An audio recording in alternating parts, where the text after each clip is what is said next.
What's up? This is your host Non-Fungible TC, Non-Fungible Today and Non-Fungible Tomorrow. So there's this new NFT collection that took the NFT space by storm because within one day, just within one day, this NFT was able to have more than 14.15 ETH trading volume. Okay, I mean, sorry, not trading volume, but floor price. And this was actually a free mint. And so today we will discuss about this project, try to, look at some of the tweets about this project today and try to find out why it was able to be so successful, because there were some controversy about this project.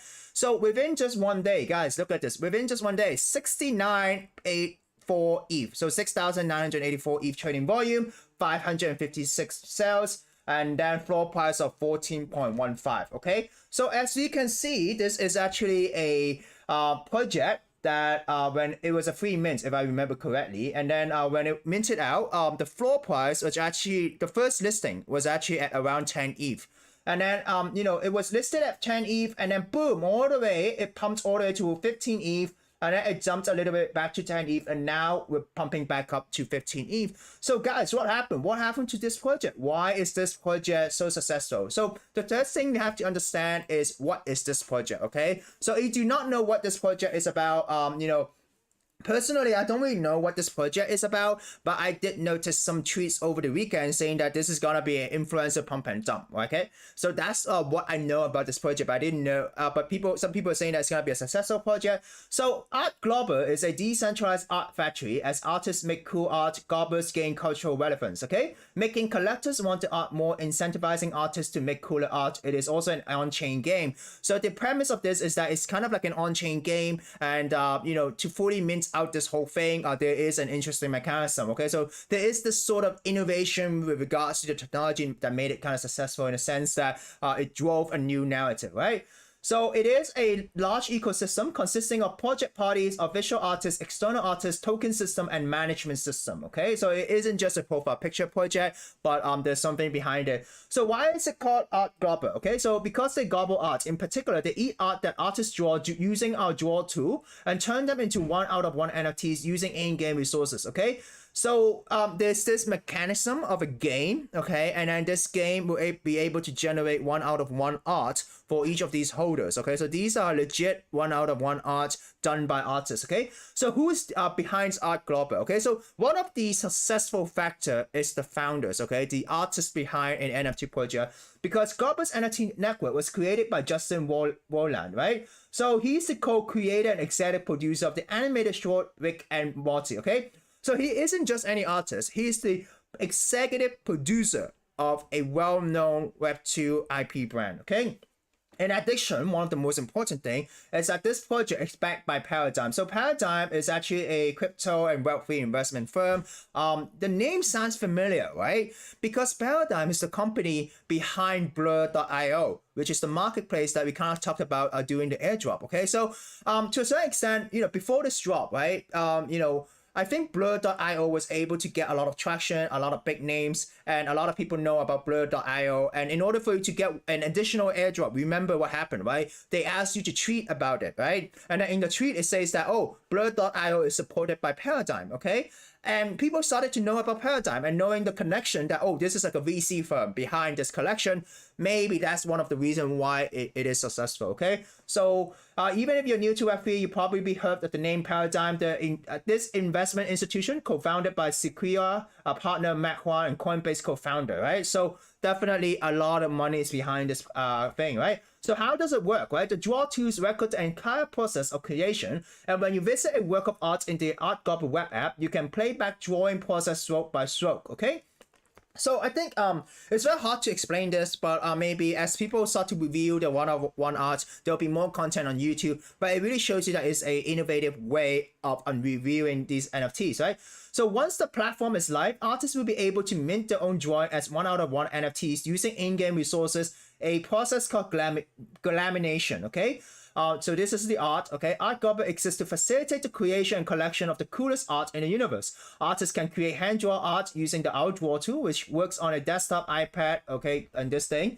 They've been making some pretty cool stuff. So there's a bunch of artists, they're creating these arts, okay?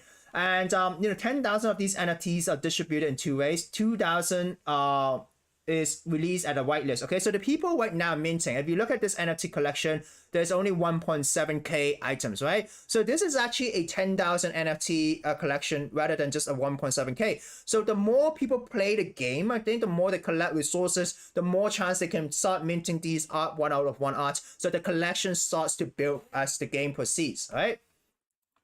So yeah, so over the next 10 years, okay, this is a project that doesn't span over 1 year. It isn't those, you know, quick FOMO project, but it's a 10-year project. In addition, 8,000 will be minted using a logistic schedule. At first, the protocol will issue around 200 gobblers per month. The collections are free mint. So how do you get whitelist? Okay, to get whitelist, you have to be inventive and experiment using the website's built-in draw tool. Okay, so to that extent, I think it was able to get a strong community of artists and stuff like that. So that's the way of how they created the community. Okay, so GOO, Gradual Ownership Optimization, is a ERC20 token emitted by Art Gobblers NFTs. So these NFTs will emit a ERC20 tokens. Okay.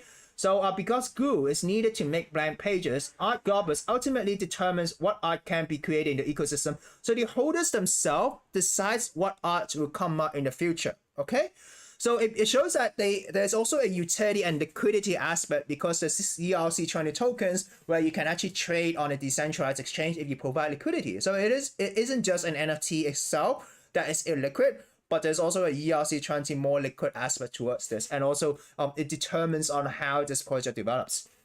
So there's no fixed daily glue issuance. It's generated based on the amount you own. You can't produce it without owning a gobbler. The more you own, the faster you generate more. Okay, so that's why maybe some whales are buying more to generate more of this glue to, you know, complete the art piece, right?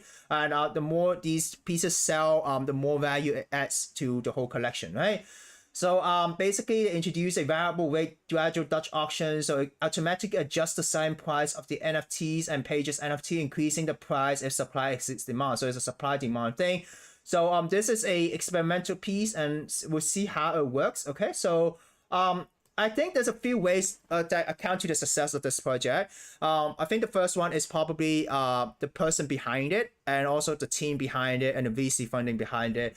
Because if you look at Fleur basically says that the new meta have paradigm involved 2K supply collection, free mint, instant 10 ETH. So projects with this succeeding formula, Digital Yaku, Art Gobblers, and certain projects. So he's kind of like throwing this, but you know, this is kind of like one of the reasons why I think it was successful, and also the innovation behind it, right?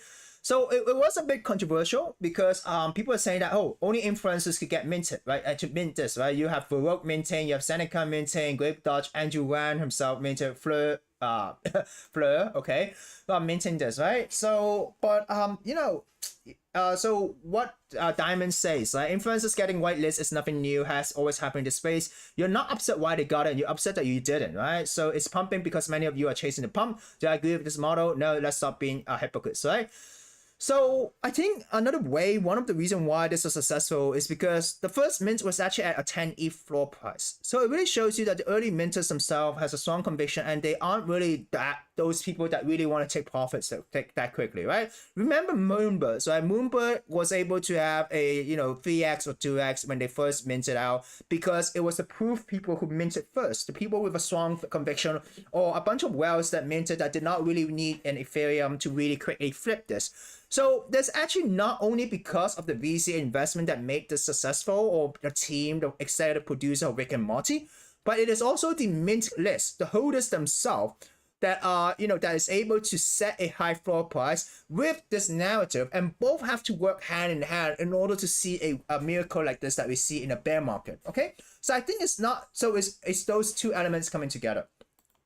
But I think one of the beautiful things is that some people are complaining this is, you know, influencer mint, but there is this person who said that he had $10 to his name today until the mint. So this person from $10 was able to make 17,000 US dollar because of this mint.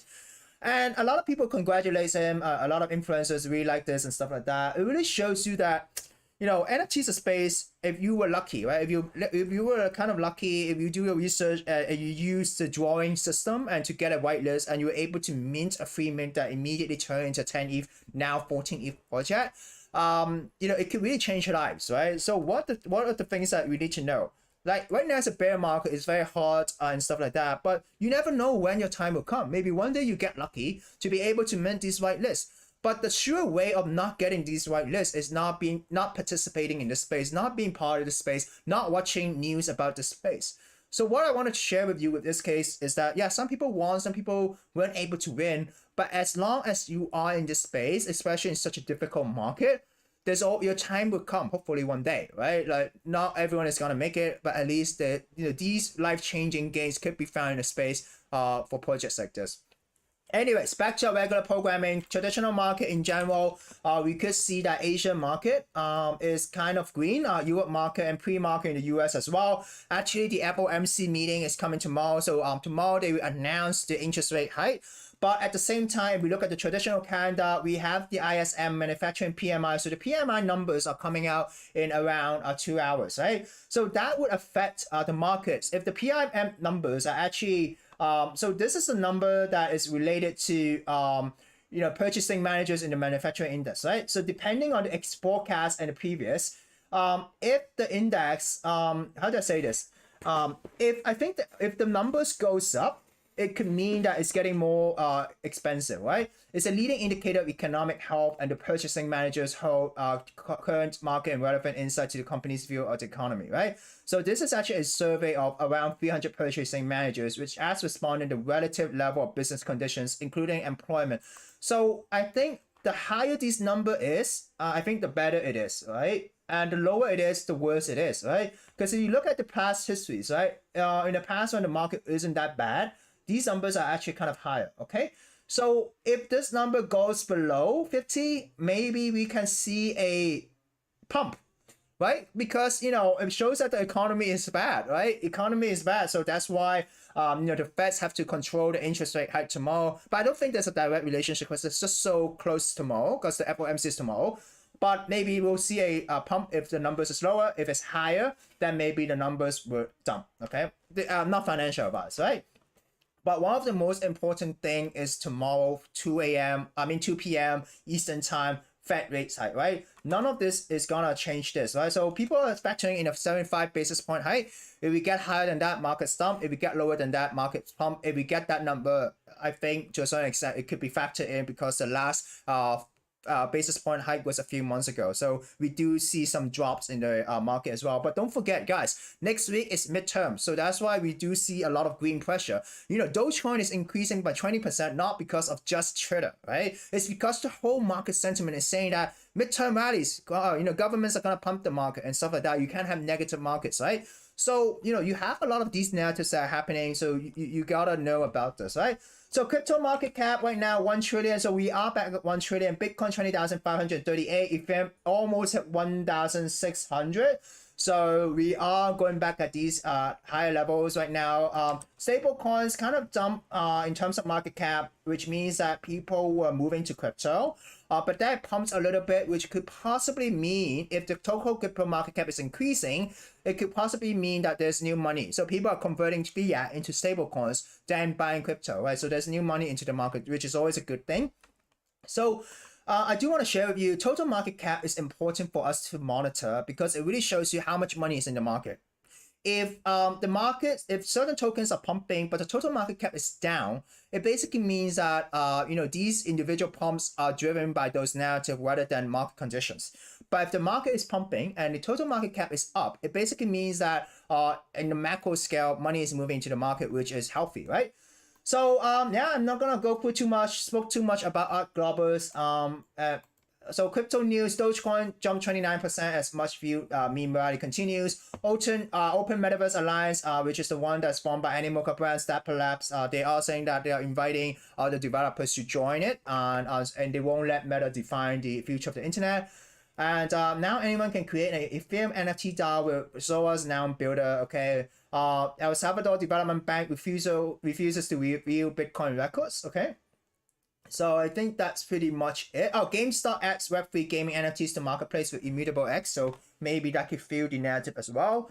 SEC Hester Prius says agency current approach is not a good way of regulating. So it seems that SEC thinks that there could be better ways to regulate this crypto sector, right? So moving on to NFT news, I talked about Art Gobbler, won't talk about much. Influencers are selling Art Gobbler after sharing it as a joke. So there is also the meme element to the success of this project, right? So, and another interesting thing is that OpenSea announced a new copy mint detection system. So they could identify exact matches, flip fuzzy copy within seconds, right? So it could be a verification system. So if someone creates a fake collection, maybe there'll be a warning telling you that, hey, this is a fake collection, this is a duplicate, don't mint this, don't buy this, right? Goblin Town Troop Lab co-founder, Twitter was hacked, okay, so be careful, guys. GameStop Marketplace officially live on Immutable, so I think there might be some positive price movement for Immutable X. So yeah, that's it, guys. Sorry, not a lot of preparation today, but just trying to tune in to share with you some of the success factors that I think is related to Art Gobblers. So if you like the content, remember to like and subscribe. This is your host, Non-Fungible TC, and hopefully, if you guys see something similar to Art Gobbler with a lot of interesting narratives, strong holder or strong miners, feel free to comment below and in the comment below, and I could do some reviews on that as well and look into it, and maybe we could do more sort of interactive content that we could kind of see, hey, why is this project successful? Why did it have a free mint and then pumped into 10 ETH immediately, right? Because there must be some reasons, there must be a pattern that we can see to identify future blue chip projects, or at least projects that can pump based on the floor price, right? So this is your host, Non-Fungible TC, signing out.